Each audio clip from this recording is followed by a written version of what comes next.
If aliens landed on Earth, what do you think would be the most confusing thing to explain? I want to say why we voted against our best interest, but I'm gonna say plastics.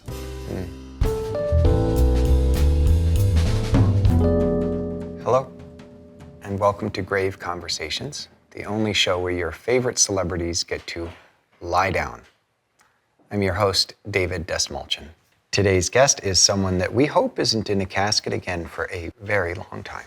She is the iconic actress who made waves in the craft, cult classic Half-Baked, and the series Half and Half. Please welcome the amazing Rachel True. Hi. Hello. How you doing? Pretty good. Thanks for being here. Thank you for having me in the casket. Are you comfortable in it? You know what? It's not as weird as I thought it would be. It just feels like I'm in a camp bed.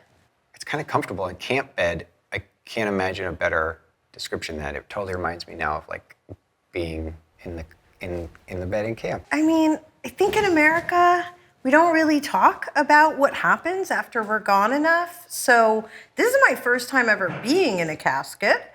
Yeah. And it's not that bad. I think sometimes the things that maybe make us the most uncomfortable or that we fear the most tend to be the things we're not like just rip-roaring and ready to go talk to with the guy, in line with us at the grocery store. Well, I do think we tend to put things that make us uncomfortable, we put them in a hermetically sealed box, much like a casket. And then we just don't, and then we close the lid and we don't talk about it anymore. I will say, feels like a very well-made cat. It's very, it's metal, it's very solid. I don't know, I thought it was gonna be like a pine box.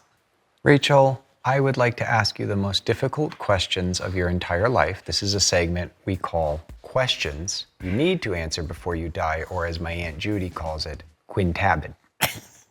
Quintabid. How would your life change if all of social media disappeared tomorrow? Oh, I think it would be kind of amazing.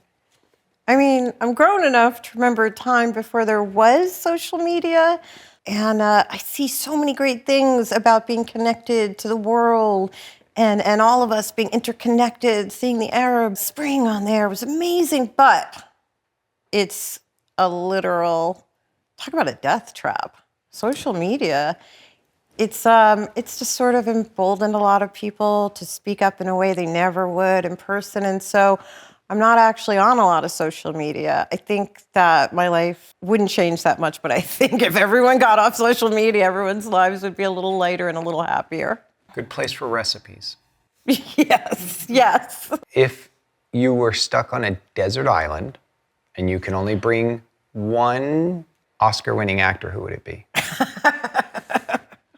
Ooh, one Oscar-winning actor. Do they have to be alive or dead? Let's say of all time. Listen, she deserved an Oscar, but she might not have won one. I would love to hang out with Eartha Kitt. So I don't know if she won an Oscar, but she deserved one. This is going to drive me crazy, but speaking of social media, I just read this incredible Eartha Kitt quote this morning and thought to myself, I need to jot that down. Did I? No. Do I remember who posted it? No. Am I going to be able to find it easily? No. But I think this just goes to show how connected we are today, that's where you went. And maybe goes to show that social media isn't all bad. Okay. What historical figure do you think would have been a great podcaster? I feel like if Abe Lincoln could fight vampires, he would probably be a really good podcaster. Could you put Shakespeare on a podcast? What are we going to get? What's the... But would he be paid by the word? Because then it would be super wordy podcast. It'd be really, really wordy. Yeah. Poe would be really cool. Gandhi would be a really great podcaster. Do you think? Yeah. Or would he be like, I'm going to be a little quiet and let you guys figure it out yourself? Maybe that's the podcast we need, but didn't know we needed. I think you're right.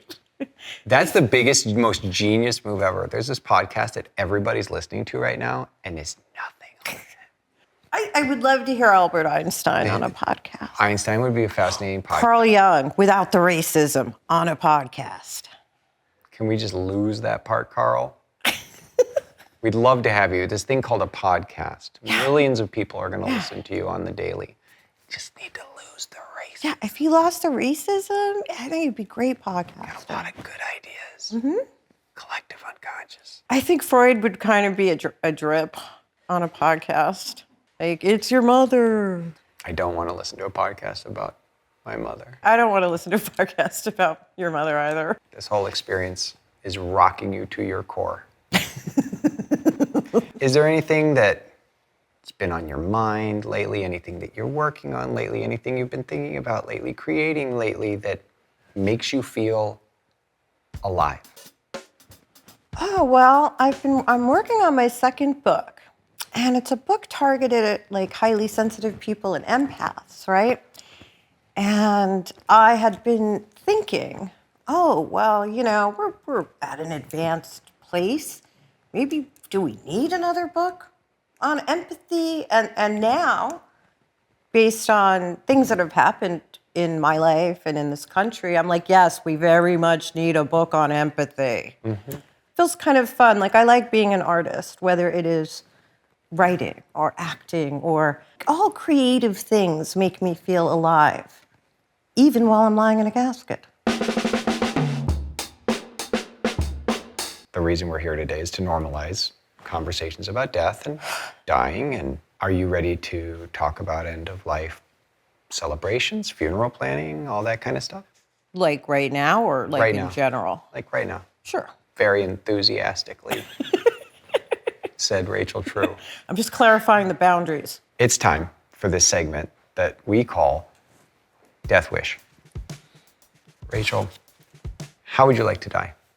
I want to go peacefully in my sleep. That always seemed like kind of a romantic way to go. How often do you think about death and dying and stuff like that? I never, ever, ever thought about death in my life up until a few years ago. You know, I mean, I had little brushes with it when I was younger, but I think because we keep it so separate and over there, I just never really thought about it. And now I'm a couple of years younger than my dad was when he died. So all of a sudden I started thinking about it all the time. And now I'm a night owl. And now at like 3 o'clock in the morning, I tend to clean up the house just in case I die in the night and my sister has to figure out what to do with me. It's a very strange sensation to go, the doors that opened and through which I entered this plane of existence have now fully closed.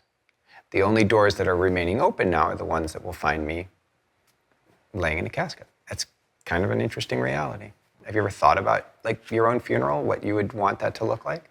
Okay, no, but it is in my consciousness. Like I was talking with an older relative, and they had told me what they'd prepared. You know, they have their insurance and casket and everything settled. I think because they didn't trust us to handle the details. But it did make me go, oh, I think these are some things I need to think about too. So to be totally honest, I haven't done much planning, but I should. Do you know if you'd want to be buried, cremated, or eaten by wolves? Ooh, wolves. Is that an option? Always. It's a little tempting because I'll be dead and I won't feel it. And that's like really going back to nature. But I don't eat meat, so I'm going to say no. I don't want to be eaten by wolves. Okay. I think I would like to be buried. What song would you absolutely not want played at your funeral? I don't want Zydeco music. I No love Zydeco. accordions. Rachel True has passed. I don't want it. I don't want a washboard. I don't even think about it. But we're big in the Zydeco community, so unfortunately, if you could be a fly on the wall at any funeral in the history of funerals, whose would it be? I can't, you know what? There's so many amazing people at this funeral. You'd want to be a fly on the wall. But I just want to be a fly on the wall at a funeral where like the 4 other hidden families come out. And because I have this, like, imagine you're at a funeral, right? And you look over and you see someone who looks exactly like you, but maybe they're Asian or white. And then they're with their mother who, and you can tell, you feel, you know you're related to. I think that drama would be amazing. We're having a writer's room here as we speak. Rachel, Yes. I don't want this interview to be over, so Wait, that's it? no, it's not. Okay. Before we let it expire in its natural way of expiration, I do have a final thing I want you to do, if you'd be so kind, please. I love how polite this cat is. Yes. Okay. Please give us your eulogy. And it's spelled out Y-O-U-logy. Eulogy. You get it? How did you know I was literally spelling eulogium? I was like, E-U. Does it make sense though? Yeah. So when I say, I'm going to say die, and you'll have about, let's say, 60 seconds to give yourself your own eulogy. And I just don't want you to overthink it. 3, 2, 1, die. Rachel True was born at the end of late-stage capitalism. She absolutely tried to do the best she could and be as kind and thoughtful as she could to other people. She failed many, many times, but she learned from many of those failures, and she always got back up and tried again, even though she was wearing the same pair of slippery shoes. She was creative and maybe made a few people smile along the way. She hopes that you enjoyed her energy, frequency, and vibration while she was here, and perhaps some of it will sprinkle over you once in a blue moon now that she's gone. I do love your energy frequency and your vibration. Thank you. I think it's pretty magical. It's interesting because I think of you in connection with magic for obvious reasons, but then meeting you in real life, I'm like, this human being genuinely has a kind of magical energy about her. And that's pretty awesome. That is the nicest thing anyone has said about me lately, so thank you kindly. Thank you. Thank you for being here. Our time is up. That was beautiful. You're a beautiful soul. Thank you for sharing it with me today. Okay? Bye.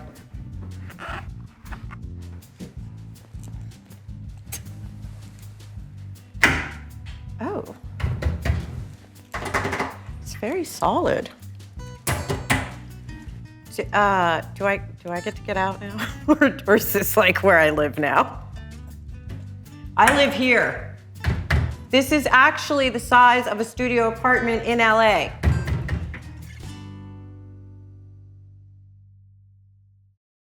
I would like to be partially cremated. Just the lower half. And then the rest buried. Half buried, half cremated. Yeah, I would like the top half to be buried above ground. Hello, and welcome to Grave Conversations, the show where your favorite celebrities get to lie down. I'm your host, David Dastmalchian. Today's guest is someone that we hope isn't back in a casket for a very long time. He is a prolific actor and comedian on Community, The Soup, The Bear. He's also currently seen on Animal Rescue. Animal control. Please welcome my dear friend, Joel McHale. Well, David, thank you so much for having me. Hi, Joel. How are you? During that time, my legs got cold, so I'm gonna bring this part down. Don't worry, guys, don't worry. Watch this. I know what I'm doing. I've done this before, committed many a murder. Is this your first time in a coffin? It is not. I was in a coffin. My parents put me in one every night, and then said, dig your way out, smart guy. Is it weird how coffins are so nice? I don't think it's weird at all. I think it's important because it's like, this is your last lie down. Right. Granted, is anyone ever going to see it again? No, but I feel like it makes the decay process just that much slower, because you could just be in like a balsa wood box, right? Totally. But, you know, when the time comes, I want fucking luxury. Yeah. I I want that lie flat seat like on an airline. I would like to custom design, and I will custom design mine with, I want it like gothed out, all black. That's not shocking. Yeah, no, I know. I would think it would be really funny if you went for like a My Little Pony theme. because, all the colors and then kind of mocking child death.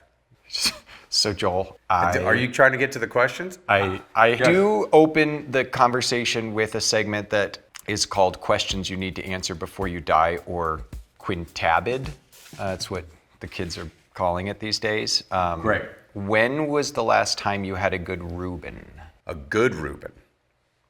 Oof, a long time. I've had a lot of bad Reubens, especially at catering, because they put 400 or 500 in the same tin, and they go, it's a Reuben, and then it's all sliding apart. And so I think the best Reuben I had was on the 14th Street Deli in New York City in 1999. It's now out of business because the owner was shot and killed. What a great story. It ties in. It's all true, too. That's all. The last time I went there, I was like, can't wait to go back to the 14th Street Deli. And then there was just signs outside saying the owner and proprietor, he shot. I'm looking for the guy that shot him. Terrible. Why am I talking like this? Are you a hat person? Baseball hat. Okay. If I put on a fedora, oof, I become that guy so fast. I look like I'm gonna do some fucking swing dancing, and I look like that asshole who, like I'm a director, or I'm brewing beer, or I'm gonna buy a fucking scarf. When I put on a hat, it looks like I'm working at a Hooters. I'm working at some sort of Western theme Manager? bar. Like that's doesn't work. Yeah. You know what's fascinating to me about you is that you have this like, all American, handsome, charming guy. True, look, all but true. you can play the slimiest, sleaziest jerk, and then be like super drama, and then like goofy. You're very lucky. For me, there's the spectrum is kind of limited. It's like guy who hangs out with coffins, guy who puts people in coffins, guy who sleeps in coffin. Those are like my three kind of. Mr. Polka Dot wasn't any of those things. Thanks, Joe. I feel like That made me happy. I really destroyed your premise about yourself. You did. So I don't think you should sell yourself short like that, David. I think you should play the lead in a romantic comedy. I'm in. Because they think something bad is going to happen, but Everyone's waiting for the twist, and then we get to the end, and it's like, yeah. and you're way better than her boyfriend who's in New York, who's on the stock. He's a listens. stockbroker or a hedge fund manager, and you're like, I'm just trying to make calendars with puppies in them. Will you be the boyfriend stockbroker hedge fund manager? Yeah. I will be Richard, what's his name? Grieco? Grieco, Richard Grieco, the actor from 21 Jump Street? Yeah. I'll be Michael Douglas. Well, listen, thank you for the things you said about my work. I love your work. I have for a long time, since before we were friends, and what everyone is dying to know. Would you say there's anything right now you're working on, or that you just worked on? And it doesn't have to be like acting stuff, but is there anything right now that makes you feel alive? Like, what makes you feel really alive right now? What am I working on? What gives me joy? Or what's making you feel alive? And is there anything that right now that you're working on that makes you feel like? For me, I was saying I'm doing this show that is my kid's favorite show. Well, that's cool. My kids, they don't like anything I'm in, and when I am in something, they will pretend to like. Well, the last thing they liked was I was a voice on the game Fortnite. And that was like 4 years ago. So my kids, their sarcasm is just as extreme as mine. So I think they enjoy telling me. They would be like, "Whoa, Dad, hey, when do you think you're going to be relevant again?" There's a lot of that. There's a lot of like, "Hey, we saw that episode of Community. It was really good until you walked in." There's a lot of that at my home. Yeah, It would be really weird if my kids at their ages would be like a complimentary. I would be very wigged out. the transition's happening. My 10-year-old's transitioning into now I'm cringe. My 7-year-old still thinks I'm cool. But why? I think it's really bad if your kids are older and think you're darn cool. Like I was like, do you remember any kids in high school that were like, fuck, my parents, I just love hanging out. They're just so cool. You would be like, that is a killer. There was the one like, there's like the single parent that wanted to like be the fun house, so they would Right. let everybody come there and like get wasted and do bad things. Yeah. There was that parent, and I can't be that parent. I gotta No, be, and you don't want to be that No, you don't parent. want to be that parent. And you're not trying to be liked that way. No, I'm trying to be liked by giving them lots of cool gifts. Right. You buy their love. We're- You hear that? You buy your kids love. It always works. why this whole thing started, Joel, because we've never really talked about it, was the interest. Wait, the coffin show? The coffin show. Just so you know, I never even questioned it. I never I know you thought, did. why is he doing that? I was Yeah. like, I told my wife Sarah, and she goes, that's exactly what I thought he would be doing. It's like the idea of being able to normalize conversations about end of life and death and dying. And Yes. so, if you're up for it, can we talk a little bit about end of life, celebrations, funeral Yes. planning, whatever? Yes. How would you like to die?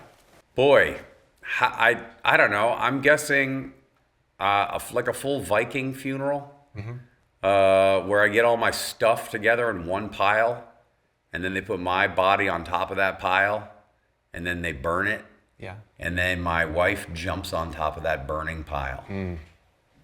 That's romantic. And I got a lot of cars, so there's going to be a lot of explosions, gas exploding, You have a lot of knives.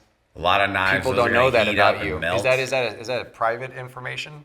I love your love of knives. It is no private information, but the actual act of dying, Yeah. aneurysm. I don't want to know it. Because it's quick. No, I want a long, slow aneurysm. One of those aneurysms that takes years where you can say goodbye in the hospital and it's a complete drain on the healthcare system. What did you have? Aneurysm. Oh, was it fast? Nope. Do you think about it a lot, like death, dying? No, I have Peter Pan syndrome. I'm never going to die. I'm the one. I'm the one that's going to squeak through. And Sarah, have you ever, do you ever talk about, funeral plan? This is what I want at my funeral. No. I've never done that. I think my grandparents, they both were cremated, and my grandma was like, well, we're going to throw Roy's ashes into the lake. And on that same day, there was a Husky football game, and I had really good seats. And my grandma was like, he really would have wanted you to go to that. And I was like, you know what? He would have. And so I went to a football game, and we won. I would like to be partially cremated. Just the lower half, and then the rest buried. Maybe eaten. But that's how I want to be remembered by my great-great-grandkids. Half buried, half cremated. Yeah, I would like the top half to be buried above ground. What do you think? I'd like to be burned alive and then eaten. I have a lot of ideas. I haven't really thought about this enough. That sounds terribly painful. Yeah, I think being burned alive is probably one of the worst ways a human. Maybe chased by dogs. Eaten by wolves was one of the options I was going to give you for buried, cremated, or eaten by wolves, but I think you split the difference with the. No, I'd like it to be pugs. Thank you for making time in your very busy schedule to be here on Grave Conversations before this interview expires. I just want to thank you for letting me on this show, and I do think my time in the afterlife is about as arduous as the drive getting here was. Yeah. I thought I had entered a spirit realm because I didn't realize San Fernando Boulevard was this long. When I'm in the afterlife, I will pray that it's not. But I'm curious what happens then. I think we may just go to sleep. But let's That say means there's a lot of people sleeping somewhere. let's say you died. I would like you, though, as a favor for me, to give your own eulogy, and it's spelled out Y-O-U. Wait, I have to give my You're gonna own- give your own eulogy. It's eulogy. And when I say die, I give you 1 minute. You give your own eulogy, and you take it very seriously because it's the most important words you'll ever say in this life. But I want you to have fun, and I want you to relax, and I want you to think about your family. But This don't is a worry. lot of pressure. And it's going to be very fun. There's no pressure. It's not something that's going to live on the internet forever. Joel McHale delivering his own eulogy, and Oh my just gosh. go for it. 3, 2, 1, die. World, thank you for having me. Kids, don't spend all the money at once. You got to make that shit last. All right? And then, Sarah, you can finally get rid of all the dumb shit that I've collected over the years. And that will be a new lease on life for you. But thank you for having me. And thanks, kids. Honor my name as you go on. And I just want to say that this world is great, and I'm glad that I got to be in it, especially now since hair transplant technology is so incredible. Beautiful. Thank you. Thank you. Time's up. Our time is up. Thank you for being with me today, okay? Thanks for having me. Bye. Bye. I'm gonna do one of these.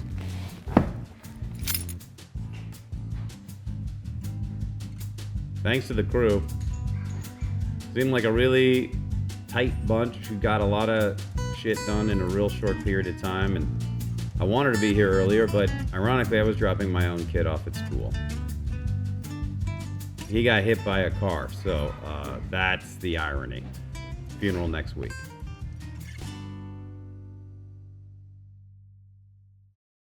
I don't like it when birds wind up in a interior place because I feel like they At all? didn't mean to be there. They're still trying to find the sky. Aren't we all just trying to find the sky? We're all just trying to find the sky. Hello, and welcome to Grave Conversations, the only show where your favorite celebrities get to lie down. I'm your host, David Dastmalchian. Today's guest is someone that we hope isn't in a casket again for a very long time. After 8 seasons as one of the leads of ABC's Castle, this actor has continued to shine in films and shows that you love, from We Are the Millers to Follow the House of Usher. Actor, producer, artist, and my dear friend, Molly Quinn. Hey, Hi. David. Hi, how are you? Oh, I'm a little nervous. My heart rate is going very fast. It's an interesting thought because most people who climb into a casket don't have a heart rate at all. It's very fair. And what I love about us doing this together, we've been friends for a long time now, but I get to lay here, have this moment with you, someone who I love and care about, and it's kind of wonderful. There's no wrong way to experience this. I guess that's true. I've been practicing breath work lately, so maybe together we can do a little breath in and breath out before we begin. Is that cool? Yeah, I'd love that. Ready? Okay.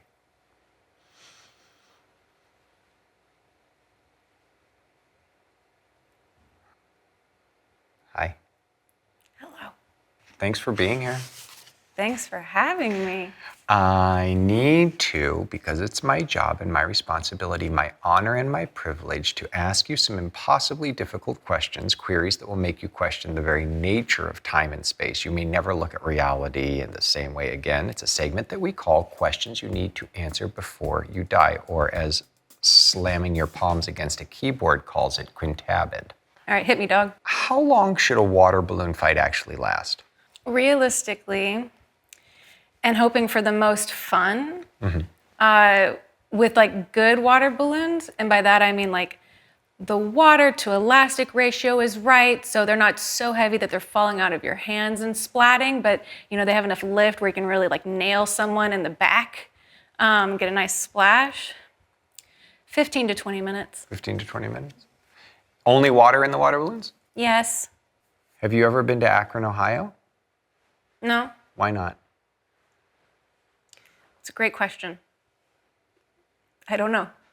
So, when thinking about death, Yes. I mean, not that either of us, hopefully, knock on wood, are going to go out on death row, but I like to think about like last suppers, final meals, preparing for your final meal.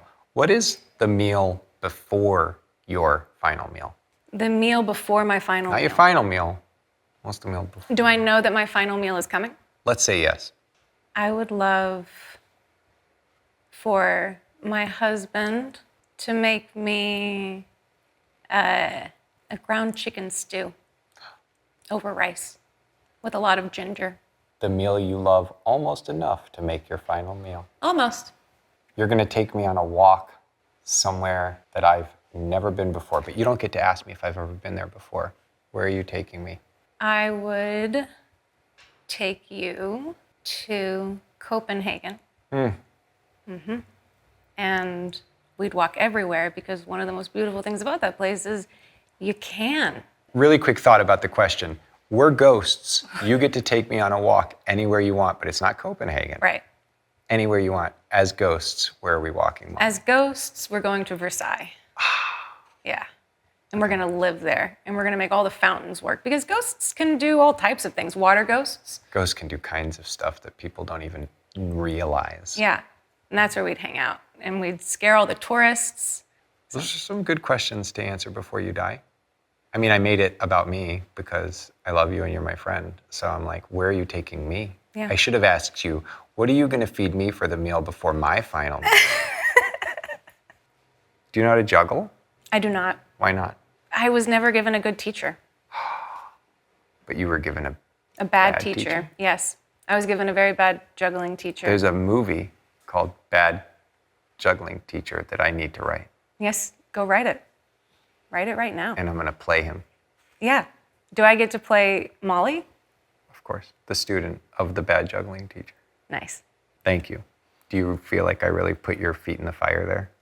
Yeah, all my little toesies are burned. They're singed. Good.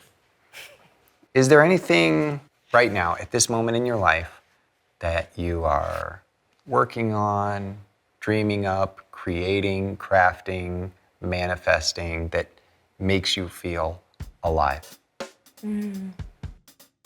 Being outside always makes me feel alive.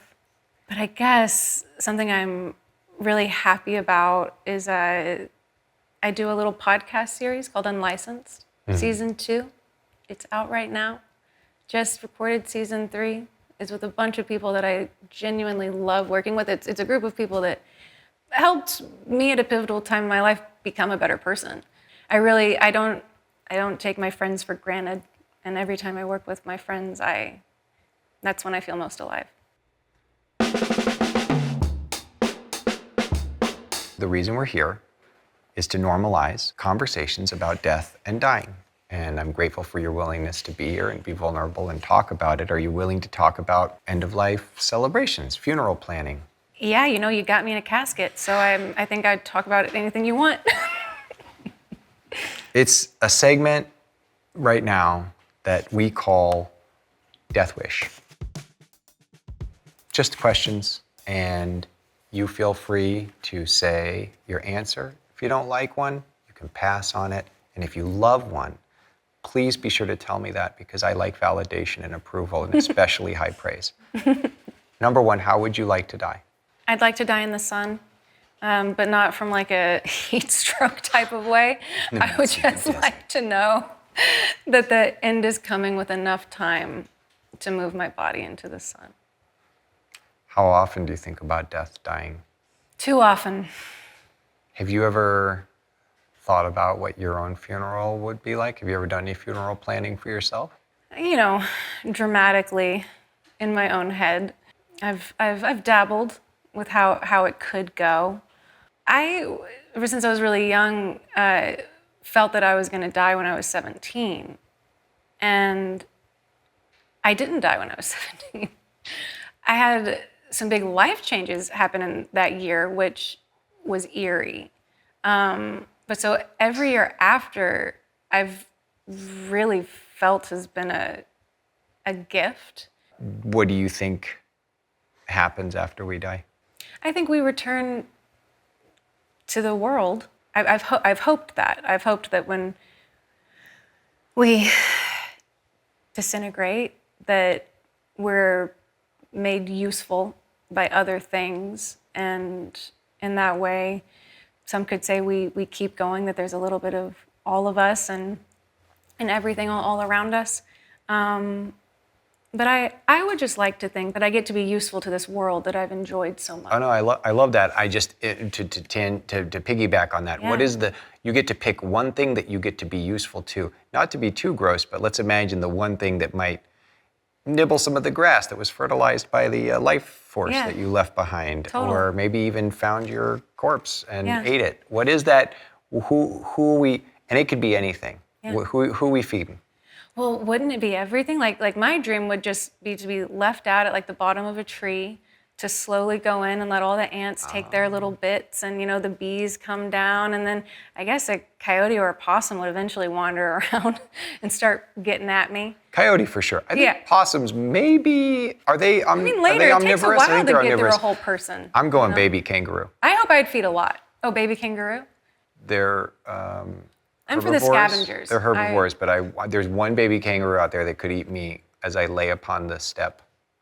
And then that bouncing energy would be exciting to be a part of. I'll try to make that happen for you.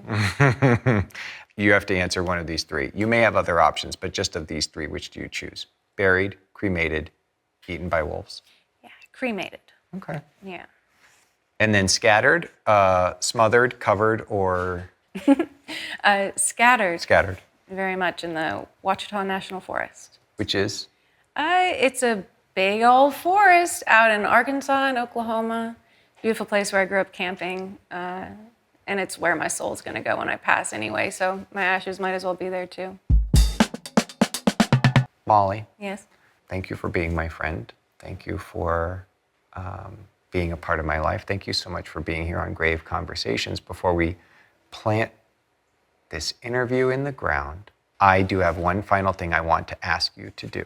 Okay. Please, if you would give your own eulogy. It's spelled out Y-O-U-logy. You've seen the show. You understand? I do. We miss you, we love you, and we're sad that we're sitting here watching you deliver your eulogy at your funeral. This is Molly Quinn's funeral, so I'm heartbroken, as are all the other people who love you. We're sobbing. No redos, no take backs, one shot, zero pressure. 3, 2, 1, die. Here lies Molly Quinn. She wanted a lot. She tried for a lot. And she made so many amazing friends along the way. She went on adventures. She lived her life in total rebellion against how she was raised. And she was proud of every day. She fell in love to a wonderful man and loved wonderful dogs and cats and butterflies and all the creepy crawlies. She was really just a tomboy at heart. She's really gonna miss everybody because this life was too short. And she wishes she'd been more aware of that before the end was up. But she died doing what she loved, something new. Skydiving off of Machu Picchu, which no one's allowed to do. But she said, I'm gonna be the first. Molly Quinn, rule breaker, rebellion spirit, and parachutist off of Machu Picchu. The time is up, and our time is up. That was beautiful, Molly. Thank you. You are a beautiful soul, and I'm so grateful that you shared it with me today. Okay. Bye. Anytime. Can I?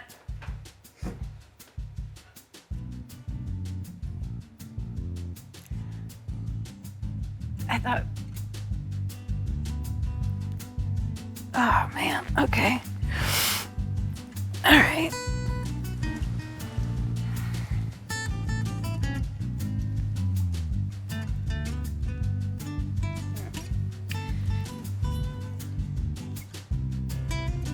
Hello.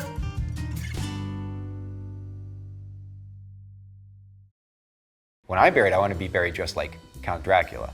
Ooh, I love this. You should be buried in what you most want to be seen in, right? I'd like to have some battle damage. Make me look like a T2 post-fight. Dude. Hello, and welcome to Grave Conversations, the only show where your favorite celebrities get to lie down. I'm your host, David Dastmalchian. Today's guest, very excited about, is someone that we hope stays alive for a very, very long time. And he's known for so many wonderful roles, shows like The League and Black Monday, the New York Times best-selling author of Joyful Recollections of Trauma. Please welcome Paul Scheer. Hey.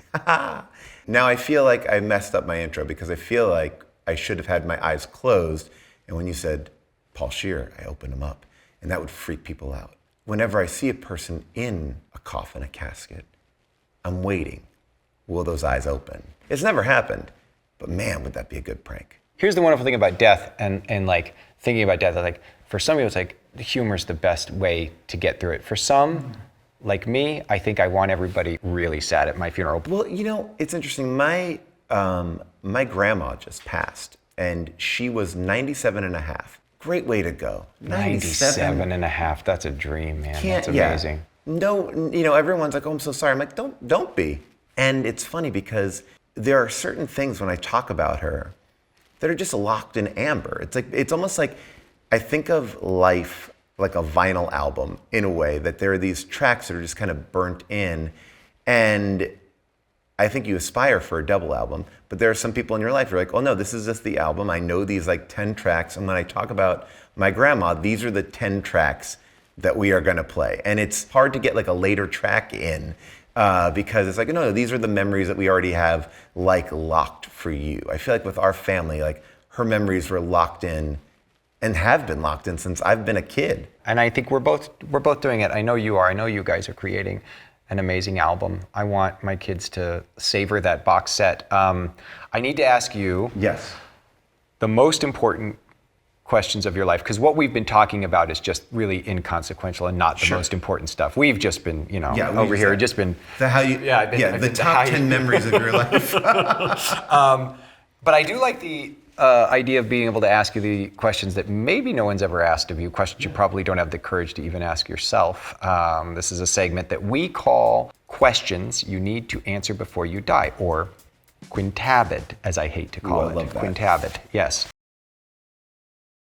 Would you rather fight a 300-pound bodybuilder or 300 pounds worth of Peruvian guinea pigs? Okay, I'm gonna take the Peruvian guinea pigs, and this is something I have thought about a lot. I have a whole Substack dedicated to this. Here's the thing.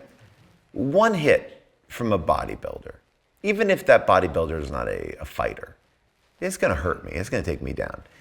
300, now, I understand. They go, well, what do you want more? You want a pound of rocks or a pound of feathers? I know it's all a pound, but I like my chances more on the guinea pigs. Why do you think soft pretzels never really took off? They kind of hit a ceiling. I disagree with you to your core. I love a soft pretzel. Can I say something? Because I didn't write that question. Okay. And I disagree as well, but I felt like obligated to read it. But please give me your answer, because I agree with you. No, Yeah, I don't want any apologies. It's all right. A soft pretzel is one of the great pleasures in life. And when done well, they are the smell of a New York City pretzel vendor. I will eat those pretzels. I don't know how long they've been there. I'm sure rats have ran over them. I don't care. Give me a little bit of mustard. Give me a pretzel with that. I am in heaven. So, and when they're done right, I'm a big Clippers fan. Clipper Stadium, the Intuit Dome, they have a great pretzel. Oh. When I think about the deep cut tracks on the album, I go, there's days when the kids and I are having a moment, it's rough, or we're bored, or I want to give them a reward. Whatever the reason, I can always find a good excuse for us to drive down the way. We're in the valley and we go to the Fashion Square Mall, and there are not one, but two pretzel stands. Ooh. And it's the first thing. We get the soft pretzel bites with butter and salt. I literally was gonna say, have you tried the bites? Yeah, man. The bites are, If I had to collectively put in this room how many bags of those bites me and the two kids have gone through, you'd be ashamed of me. No, I want to embrace the bites. Here's what I'll say. I'll talk about it in no judgment-free zone. You said the right answer. I don't mess around with the cinnamons. I don't mess around with the other. I just want hot salt pretzel. Like that is what I want. It's just, I'm sorry, Bill, you've done so great with your questions, but you really, I'm glad though. Thank you, Paul, for your honesty. Yes. What we're dying to know, is there anything that you've released out into the world, anything you're working on right now, whatever that thing is that you're doing, maybe creatively or otherwise, that makes you feel really alive? You know, I love performing live. Whenever I'm getting on stage with people, I'm getting on stage with a group of people. People I've performed with, some for 20 years. I'm go on tour with these people. I love that experience of creating something in a room that is just for that group of people. It reminds me of something like, even though you might do it again, or people might see a version of it somewhere else, but you're creating this moment And everyone can go out and no one will have that same exact moment. One of the best moments, when the Blair Witch Project came out, the Upright Citizens Brigade had this show called ASCAT, and it was an improvised show, and they'd bring out guests. And they brought out Heather Donahue, the star of Blair Witch, the snot coming out of her nose. She comes out on stage, and the collective shock in the audience. That she's alive. That she's alive. Yeah. It was unlike anything I've ever seen. And people were reaching out to her as if she was someone who had come back from the dead. I remember she had security with her because she was getting mobbed wherever she was going. And that moment, it wasn't captured, it wasn't anything. It was like, I was there that night that she was there. And it was like this oral tradition in a way. Like, I feel like it was such a fun thing to capture these things. No proof that it happened. The reason that we're here today is to normalize conversations about death and dying. And are you feeling comfortable in the casket? I am. Do you feel comfortable, willing to talk about like end of life, celebrations, funeral stuff? Let's do it. I feel sometimes envious of people who've always had a comfort with it or a surety with it, but that's okay because the more I do talk about it, the more comfortable I get. And there's this segment that we call Death Wish. I love this. How would you like to die? I think that the best way to die is healthy, right? Like I think that there's something about watching people really suffer that makes me, I have very complex thoughts about it. Because I think about, are we keeping this person alive for them or for you? Right, like the general you that is not right. And when you have to look at the quality of life, and I think that like ideally, let me go to sleep and never wake up. That would be beautiful. Or let's go for the other version of it, just some sort of insane explosion. My whole entire family, we all go together. I think the hardest thing about death is the way that people think that they need to act. And like look at weddings. Weddings are something that a lot of people go through. And do go through them. a lot of people go through these weddings. And people can do it in any which way that they want, right? They can have a Halloween themed wedding. They can have a wedding where 5 people are there. They can have a wedding where hundreds of people are there. They can do, crazy dances. They can have this person marry them, somebody else marry, right? And death often is very cookie cutter. One of the saddest things that ever happened to me was my grandparents died within 2 weeks of each other. I went up to Connecticut, where they were from, and I watched this funeral service, this church they went to every week. They were always there. They were in their community. It was a nice service, fine service. Then my grandma died, went back up there, same exact service. Nothing was different. Nothing was specific. Nothing was unique to it. And I feel like we were quiet. The body's up there. We gotta be quiet. Oh, what's going on? We're kneeling. Oh, I'm saying. It's like there's this performative thing that I feel like I love the idea of an Irish wake. I very rarely see an Irish wake. I don't see the celebratory wake, and I feel like that's what it is. It's a celebration of life. It's a moment where we get to share memories, laugh, have a good time. Every death is different, and there's always going to be different ways to approach it. But I feel like we cookie cutter mourning too much.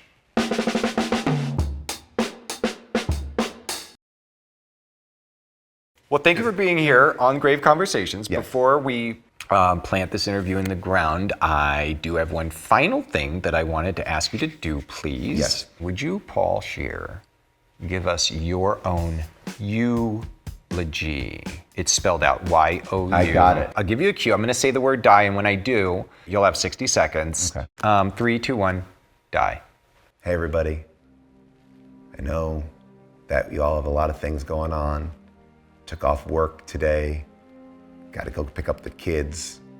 You're here, but are you here? So I want to give you a second to just be here and look at where you are right now in your life. What are you doing? This is your chance. This is your moment to figure out what you can do better. Don't make it about this person in the coffin. Yeah, Paul, he was a great guy. He did some stuff. but what can you do? So what I want you to do today is do one thing good. Do one thing good. Make somebody's life better. So leave here today, and that's your gift. Go, get out there, and remember this guy, and then you'll talk about it. Take a mass card, put it in a drawer. You'll see it in 5 years, and you'll be like, oh yeah, that was interesting. Peace. That was beautiful. That was fucking beautiful. I love that. And it was unlike any eulogy I've ever gotten to hear before, so thank you. I love being here. I love getting to hang out with you. Thank you. I love talking to you lying down. I think we should do more of that. I fully endorse that. You are a beautiful soul. Thank you for sharing it with me today. Okay, and bye. Oh, look at this. All right, well, you know what? Bye-bye. I started off with my eyes open, so now I will shut it to give you that little link, and then let's, this is, there, oh yeah. Ah. Not that bad. Is there a Wi-Fi password?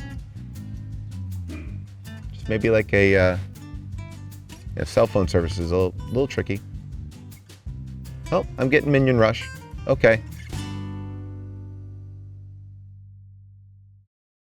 Where do you think the moon landing was shot? Joe Rogan's studio, obviously. Thank you for that. I mean,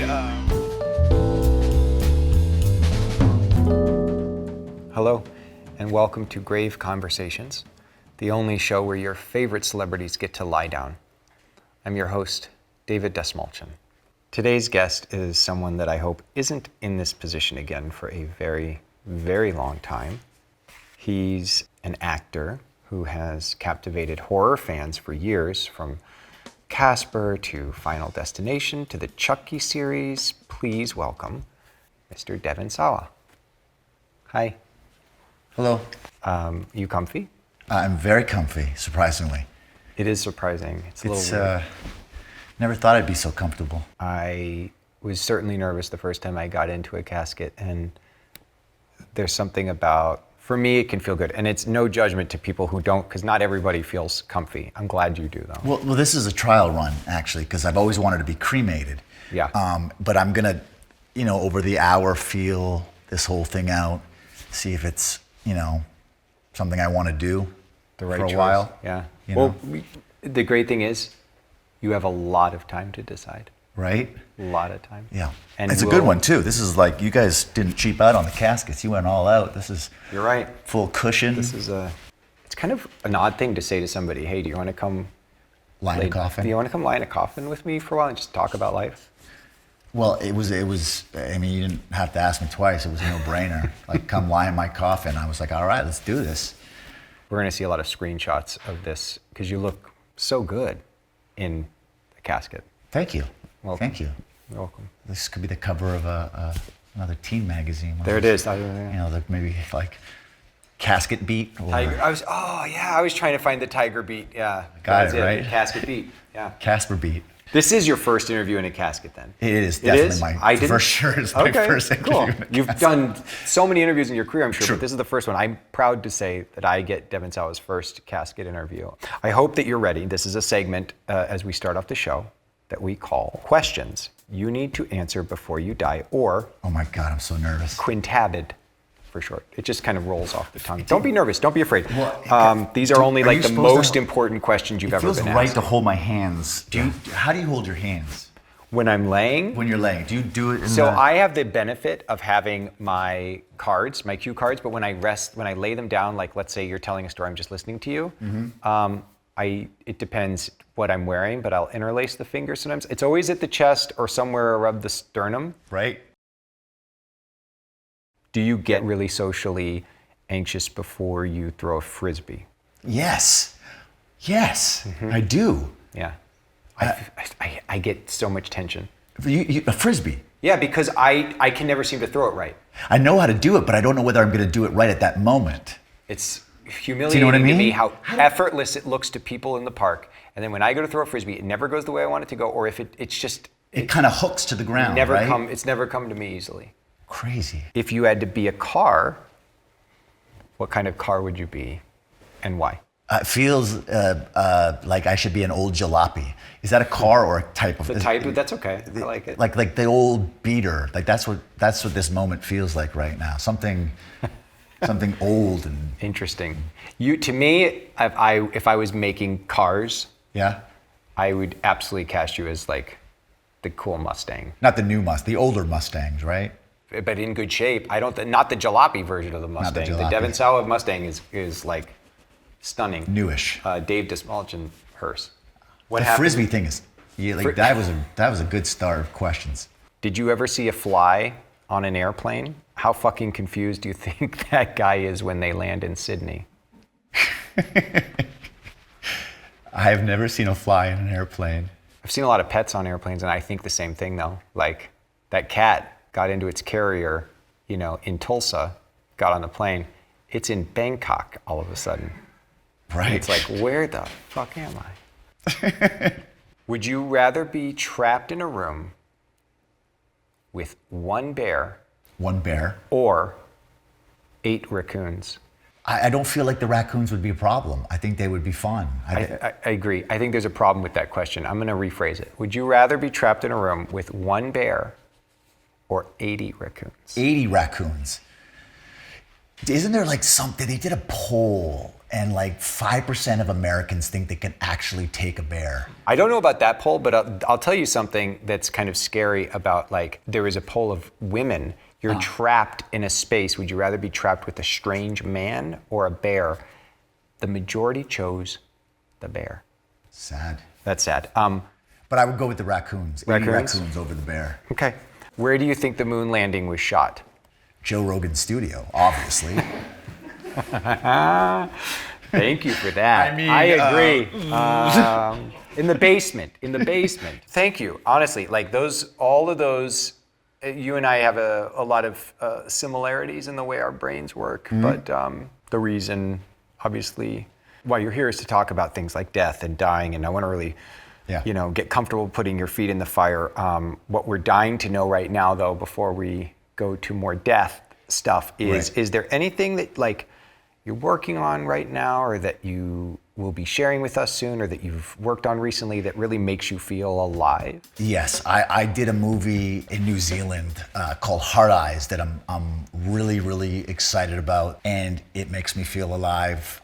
It's a studio film, and Josh Rubin directed it, and I've seen it, and it's phenomenal, and I can't wait for people to see it, and so that makes me feel alive.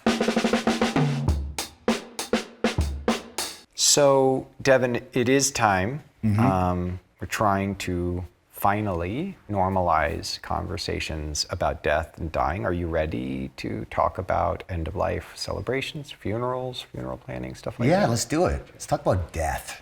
This is my favorite segment that we're about to embark on. It's called Death Wish. Okay. Devon. Yes. How would you like to die? I would like to go in my sleep naturally. I'd like to not know about it, if that's an option. It is. Option 2 would be a firing squad. How often do you think about death and dying? I try not to think about death because I'm not a religious person, so I kind of think of death as when you like turn the TV off, it just kind of just goes black. Yeah. So I try not to think about death so much. Do you think, though, that there's something, because to me, what you just described, like TV off, fade to black, that's it, lights out, that idea, that concept used to really bother me, used to really like scare me or freak me out. But I think there's actually something kind of comforting in that. Well, yeah, I mean, I can't get on board with the whole, heaven and I'm a man of science, and so I just feel like once you go, it's just it just fade to black. It freaked me out as a kid, in fact, this concept of infinity. So what do you think now? If energy continues on after us, it's kind of comforting to think that, like, what life energy left my body when I died is now energy that is trees growing, or if my body is consumed by some critters, that's kind of nice. Yeah. That doesn't bother me the way it used to. Speaking of, on this path, do you want to be buried, cremated, or eaten by wolves? Well, I've always wanted to be cremated. Okay. And then I saw Neil deGrasse Tyson talk about why he wanted to be buried. And he felt there was something magical about, actually being reintroduced to the earth through, bugs and, rotting and becoming sure. that whole thing. And I've since then thought about it a lot and thought about maybe that is the more interesting way to go. And so I'm open to the idea of rotting in the earth and letting the bugs eat me and becoming, part of nature again. Devon, if you could haunt anyone after you die, who would it be and why? If I could haunt anybody, who would it be? I think there's a couple studio heads and producers I would definitely go after first. I would maybe visit my children in a good way. Sure. I would be a good ghost, a Casper style ghost. Yeah. Not all ghosts have to be terrifying. Not all right? ghosts have to be terrifying. The word haunt, I think, means like you're existing around. I'm gonna Right. haunt you. I love that. If you could ask a famous dead person one question, who would that person be? What would it be? Maybe Tupac. I'd solve the mystery. That's a good one. I would ask because him- mine was a murder mystery question too. Oh, who did you? I was gonna be like Lee Harvey Oswald. Like, did you really? And I think, and we're also under the assumption that a dead person is gonna have to tell us the truth, right? Because now they've died, they moved on. Right. So I could ask him, but I want to know, like, You would get to the bottom of JFK. Yeah. No, I'd go right to the tabloids and There you go, and yeah. go after Tupac's, and People want to know. people want to know. Thank you for your willingness to tackle Death Wish. I appreciate you answering all of those questions. I have a really special favor to ask of you before we bury this interview. Sure. I have a final thing, kind of a final destination for this Q&A session that I wanted to take us to. I'd like to ask you to please give your own eulogy. It's spelled out Y-O-U-logy. Does that make sense? Mm-hmm. Okay, so what I am going to do is I'll say the word die. No pressure whatsoever, All right. Devon, okay? I don't want you to overthink it. 3, 2, 1, die. Dearly beloved, we have gathered here today because I've died, and I just wanted to say a couple of nice things about myself. It's been a great life, done some marvelous things, had a marvelous family. Hopefully, if there's a place to cross over to, hopefully I'm crossing over to it. And if not, and I get to haunt somebody, that would be great too. I'm glad that I got to do this show before I died. That's a plus. And don't stop thinking about me. I'm gonna go out on a limb and guess that in the comments thread below this video, there are many people saying, "Me, haunt me, please haunt me, Devon Sawa, will you haunt me?" I'm just guessing. All over it. Well, our time is up. That was beautiful. You are a beautiful soul. Thank you so much for sharing it with us and me today. Okay. Bye.